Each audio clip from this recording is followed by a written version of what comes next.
बात करने जा रहे हैं एक ऐसे विवाद की जो सोशल मीडिया से लेकर न्यूज चैनलों तक छाया हुआ है। दरअसल बीजेपी सांसद निशिकांत दुबे ने हाल ही में एक ट्वीट किया जिसमें उन्होंने कहा कि वो कलमा सीख रहे हैं। और इस पर बॉलीवुड एक्ट्रेस स्वरा भास्कर ने तंज कसते हुए कहा, 2014 की असली आजादी के बाद क्या हाल हो गया। तो आखिर क्या है इस विवाद की असल कहानी? क्यों निशिकांत दुबे ने कलमा सीखने की बात कही और स्वरा का 2014 की असली आजादी कहने का क्या मतलब है? चलिए इस पूरे मामले को डिकोड करते हैं फैक्ट्स के साथ, बिना किसी बायसनेस के। हाय, मेरा नाम आमना है और आप देख रहे हैं आपकी खबर।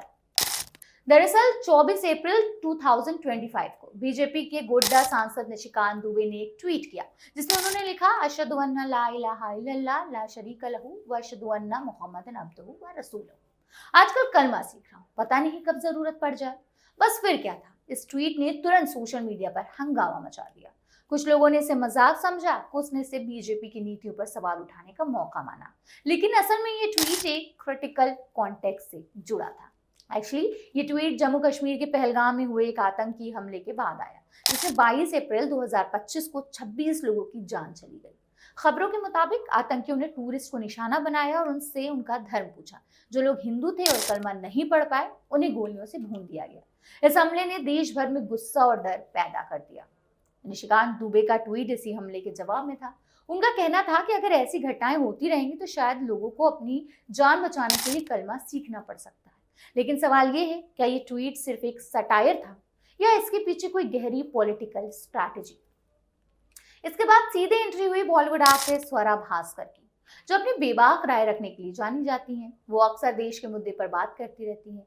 रिसेंटली एक्ट्रेस ने पहलगाम आतंकी हमले के बाद एक्स पर बीजेपी नेता निशिकांत दुबे द्वारा कलमा सिखाने की पोस्ट पर निशाना साधा। उन्होंने लिखा, बताओ 67 साल के ज्यादा कांग्रेस सरकार में ये ना करना पड़ा, 2014 की असली आजादी के बाद क्या हाल हो गया है। वाह। स्वरा का ये ट्वीट बीजेपी और केंद्र की मोदी सरकार पर निशाना था। उनका इशारा 2014 में बीजेपी के सत्ता में आने की ओर था, जिसे कुछ लोग असली आजादी कहते हैं। स्वरा ने तंज कसते हुए कहा कि बीजेपी के शासन में हालात इतने खराब हो गए हैं कि बीजेपी सांसद को ही कलमा सीखने की बात कहनी पड़ रही है। लेकिन स्वरा का जवाब यही खत्म नहीं हुआ। निशिकांत ने इसके बाद एक और ट्वीट किया जिसमें उन्होंने स्वरा पर पर्सनल अटैक करते हुए लिखा, धन परिवर्तन करने वाले मूल्य भी ज्ञान बांट रहे हैं। ये ट्वीट ना सिर्फ कंट्रोवर्शियल था बल्कि इसने स्वरा की पर्सनल लाइफ, खासकर उनके इंटरफेथ मैरिज को निशाना बनाया। स्वरा ने इसका कोई जवाब तो नहीं दिया, लेकिन सोशल मीडिया पर उनके सपोर्टर्स ने निशिकांत की इस टिप्पणी को कम्युनल और घटिया करार दिया। तो आखिर निशिकांत दुबे हैं कौन और वो बार बार विवादों में क्यों फंसते रहते हैं? चलिए ये भी आपको बताते हैं। दरअसल निशिकांत दुबे झारखंड के गोड्डा से 4 बार के बीजेपी सांसद हैं। वो राष्ट्रीय स्वयंसेवक संघ आरएसएस की पृष्ठभूमि से आते हैं और संसद में अपने अग्रेसिव स्पीचेस के लिए जाने जाते हैं। वो अक्सर विपक्षी नेताओं, खासकर कांग्रेस और टीएमसी पर निशाना साधते हैं। हाल ही में उन्होंने सुप्रीम कोर्ट और चीफ जस्टिस संजीव खन्ना पर भी तीखी टिप्पणी की थी, जिसके बाद बीजेपी को उनके बयानों से किनारा करना पड़ा था। उधर स्वरा भास्कर भी अपनी आउटस्पोकन ओपिनियन और सोशियो पॉलिटिकल मुद्दों पर ऑब्जर्वेशन के लिए जानी जाती हैं। वो अक्सर बीजेपी और उनकी पॉलिसीज को क्रिटिसाइज करती हैं, जिसके चलते वो ट्रोलिंग का भी शिकार होती रहती है। असल में इस पूरी कंट्रोवर्सी का आधार पहलगाम का आतंकी हमला है। लेकिन सवाल ये है कि क्या निशिकांत का ट्वीट सिर्फ आतंकी हमले पर रिएक्शन था या इसके जरिए वो एक खास कम्युनल नैरेटिव को बढ़ावा देना चाहते थे? और स्वरा का जवाब क्या सिर्फ एक तंज था या वो बीजेपी की नीतियों पर गहरे सवाल उठाना चाहते? इस कंट्रोवर्सी ने सोशल मीडिया को दो खेमों में बांट दिया। कुछ यूजर्स ने तो यहाँ तक कहा कि बीजेपी सांसद का कलमा सीखने की बात करना उनकी सरकार की नाकामी को दर्शाता है।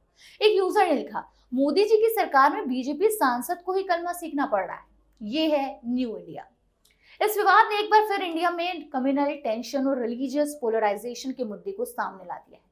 पहलगाम हमले के बाद पहले ही देश में गुस्सा और डर का माहौल है। ऐसे में नेताओं के बयान और सोशल मीडिया पर होने वाली बहस सिचुएशन को और कॉम्प्लेक्स बना रही है।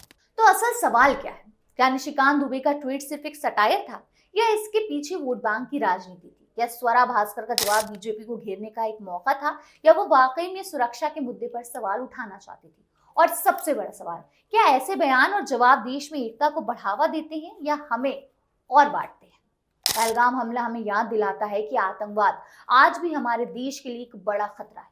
लेकिन क्या नेताओं के ऐसे बयानों से इस समस्या का हल निकलेगा या ये सिर्फ कम्युनल टेंशन को और बढ़ाएंगे?